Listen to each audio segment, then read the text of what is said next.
السلام علیکم ورحمۃ اللہ وبرکاتہ۔ اعوذ باللہ من الشیطان الرجیم، بسم اللہ الرحمن الرحیم۔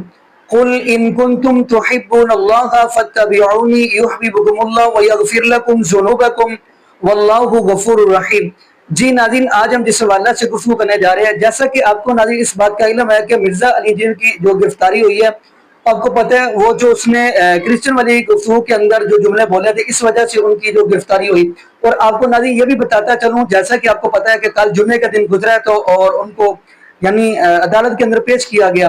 اور آپ کو یہ بھی بتاتا چلوں کہ پھر اب ان لوگوں نے یعنی 7 دن کا یعنی جسمانی ریمانڈ پہ طور پہ یعنی کہ لیا گیا ہے مرزا علی انجینئر کا۔ تو ناظرین آپ حیران ہوگی، مرزا علی انجینئر ٹھیک ہے، وہ جو جملہ اس بندے نے بولا ہے کرسچن والی گفتگو کے اندر، وہ بندہ کوئی بھی برداشت نہیں کرتا، لیکن ہم یہ نہیں کہہ سکتے کہ معاذ اللہ استغفر اللہ کہ اس نے نبی پاک صلی اللہ علیہ وآلہ وسلم کی گستاخی کی ہے۔ تو ناظرین اگلی بات میں کرتا چلوں، جیسا کہ آپ کو پتہ ہے کہ وہ اس بندے کا جملہ ہوتا ہے، وہ کہتا ہوتا ہے کہ نبی پاک صلی اللہ علیہ وآلہ وسلم کے جیسا ہے ہی کوئی نہیں۔ پھر ناظرین آپ پوری تمام ویڈیو اٹھا کر دیکھیں تو وہ نبی پاک صلی اللہ علیہ وآلہ وسلم کی شان بیان کرتے ہیں۔ تو ناظرین میں آپ کو جو گفتگو سنوانے جا رہا ہوں، اب اسی حوالے سے گفتگو جو ہے وہ اشال بھٹی ایک اینکر ہے، انہوں نے بھی گفتگو کی، انہوں نے بھی یہ بات کہی ہے۔ میں ناظرین آپ کو چاہتا ہوں کہ آخر انہوں نے کیا گفتگو کی، جو ان کا 7 دن کا جسمانی ریمانڈ جو لیا گیا ہے، آخر اس کے بارے میں اشال بھٹی نے گفتگو کی ہے، وہ ہم سنتے ہیں، پھر انشاءاللہ ناظرین آگے تھوڑی سی پھر ہم بھی گفتگو کریں گے۔ تو آئیے ناظرین مل کے گفتگو سنتے ہیں۔ بتاتا چلوں کہ ایف آئی اے نے مقدس شخصیات کی توہین کے مقدمے میں انجینئر محمد علی مرزا صاحب کا 7 روزہ ریمانڈ راول پنڈی کچہری سے لے لیا، اور اب 7 روزہ ریمانڈ پر ہیں انجینئر محمد علی مرزا صاحب، ایف آئی اے کی حوالے ہیں، اور کڑے پہرے میں انہیں راول پنڈی کچہری میں لایا گیا، اور عدالت نے کہا کہ 19 ستمبر کو انہیں ریمانڈ مکمل کر کے پیش کیا جائے۔ انجینئر محمد علی مرزا صاحب پر 100 اعتراضات آپ کر سکتے ہیں، بہت دفعہ کہہ چکا ہوں کہ 295C ان پر نہیں لگتی جو ان کا بیان تھا۔ یہ ضرور ان سے سوال کیا جا سکتا ہے کہ یہ جو مسیح برادری کے حوالے سے انہوں نے جو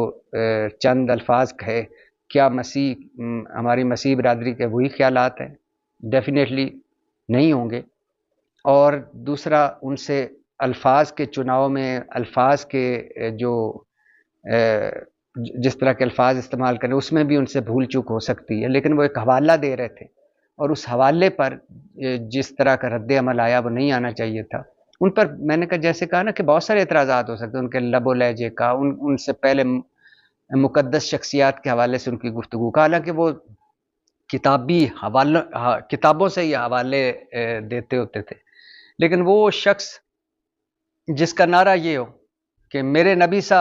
ہے ہی کوئی نہیں، وہ مقدس شخصیات کی توہین کیسے کر سکتا ہے؟ اور جو عالم ہو، جو پڑھا لکھا ہو، جس کی وجہ سے لاکھوں یوتھ نوجوان مذہب سے جڑے ہوں، اور جو مذہب کو پھیلانے کی وجہ بن رہا ہو، جو مذہب کی تبلیغ کر رہا ہو، اور یہ ساروں پر ہو چکا ہے۔ سارے علماء میرے لیے سارے قابل احترام ہیں، سارے بھگت چکے ہیں۔ کسی پہ کفر کا فتویٰ لگا، کسی کو معافی مانگنا پڑی، کسی کو معذرت کرنا پڑی، حتیٰ کہ ڈاکٹر عامر لیاقت مرحوم اور جنید جمشید مرحوم دونوں بھی ایک آدھا جملہ ایسا بول بیٹھے اور یا اس طرح کی مصیبت میں آ گئے، اور پھر انہیں بھی معذرتیں کرنا پڑی۔ تو ہمارے جو بڑے ہیں، مذہب کے بڑے ہیں جو اس وقت ملک میں ہیں، ان کو بیٹھ کر سوچنا چاہیے کہ اگر انجینئر محمد علی مرزا جیسا شخص جو عالم دین ہے، اور جس کی وجہ سے بہت سارے لوگ دین سے جڑے ہیں، جن کا ہر بر اعظم میں پیغام پہنچ رہا ہے، اگر ان پر یہ الزام لگ سکتا ہے تو پھر سوچنا چاہیے، اور یہ ٹالرنس ایسی پیدا کرنی چاہیے، ایسی چیزیں آگے لانی چاہیے کہ ایک پہلے سکروٹنی ہو، الزامات کی تحقیق ہو، ایک موقع دیا جائے۔ کوئی مسلمان، میں تو سوچ بھی نہیں سکتا کوئی مسلمان جس کا رتی بھر بھی عقل اور شعور کام کر رہا ہو، وہ مقدس شخصیات کی توہین کرے گا، اور اگر کرے گا تو وہ ڈیفینیٹلی قانون موجود ہیں. لیکن جب علماء ایک آدھ جملے کی بھول چوک سے، ایک آدھ جملے کے سیاق و سباق کے ہٹنے سے اگر اس طرح پھنس سکتے ہیں تو یہ سوچنے کی بات ہے. بہرحال انجینئر محمد علی مرزا صاحب ریمانڈ پر ہیں، ان سے ضرور پوچھا جائے گا اور وہ ضرور جواب دیں گے، کیونکہ ماشاءاللہ جو کتابوں کے حوالے سے یا کتابی اور علمی حوالے سے تو ان سے بہتر کون جواب دے سکتا ہے. جی ناظرین، آپ نے یہ ویڈیو تو ملاحظہ 7 فرمائی. روزہ ریمانڈ. ناظرین، جو بات میں بتانے جا رہا ہوں وہ یہ ہے کہ نبی پاک صلی اللہ علیہ وآلہ وسلم، اللہ رب العالمین نے میرے محبوب علیہ الصلوۃ والسلام کا مقام مرتبہ اتنا بلند فرمایا کہ اللہ پاک نے پورا قرآن آمینہ کے لال جناب محمد رسول اللہ صلی اللہ علیہ وآلہ وسلم کی شان میں نازل فرما دیا. اور ناظرین اس لیے تو قرآن کہہ رہا ہے وَرَفَعْنَا لَكَ ذِكْرَكَ، اللہ رب العالمین فرماتے ہیں میرے محبوب علیہ السلام ہم نے آپ کے ذکر کو بلند کر دیا. ناظرین دیکھیں، آپ اس معاشرے کا یہ بھی میں بتاتا چلوں، یہ بات ضروری ہے. آپ نے 12 ربیع الاول والا دن دیکھا ہوگا، یہ ہفتے کا دن گزرا ہے، تو آپ نے اس دن دیکھا ہوگا استغفر اللہ معاذ اللہ، آپ نے وہ ایک ایسا طبقہ بھی دیکھا ہو جس نے یہ 12 ربیع الاول والے کا یعنی نام لے کر استغفر اللہ کیا کچھ نہیں کیا. کیا نبی پاک صلی اللہ علیہ وآلہ وسلم نے یہ خوشی کے طریقے بتایا جو ان لوگوں نے کیا؟ آپ نے استغفر اللہ معاذ اللہ عورتیں بھی دیکھیں، یعنی اس دن نکلی، اور استغفر اللہ آپ نے ایسے منظر بھی دیکھیں معاذ اللہ کہ کیک جو کاٹا گیا اور اس کے اوپر نبی پاک صلی اللہ علیہ وآلہ وسلم کا نام لکھا گیا، استغفر اللہ معاذ اللہ. کیا ناظرین یہ نبی پاک صلی اللہ علیہ وآلہ وسلم کی گستاخی نہیں تو کیا ہے؟ یقین مانیے اللہ رب العالمین نے میرے محبوب علیہ الصلوۃ والسلام کو اتنا مقام، اتنا مرتبہ عطا فرمایا. میں یہاں پہ ایک جملہ یہ بھی کہتا چلوں ناظرین، ہمارے جو دعوے ہیں نا وہ صرف آج کے رسول کے صرف دعوے ہی ہیں، کبھی عملی محبت کی ہے. مزہ تو تب ہے نا ہماری پوری زندگی، ہمارا چلنا بیٹھنا اٹھنا لیٹنا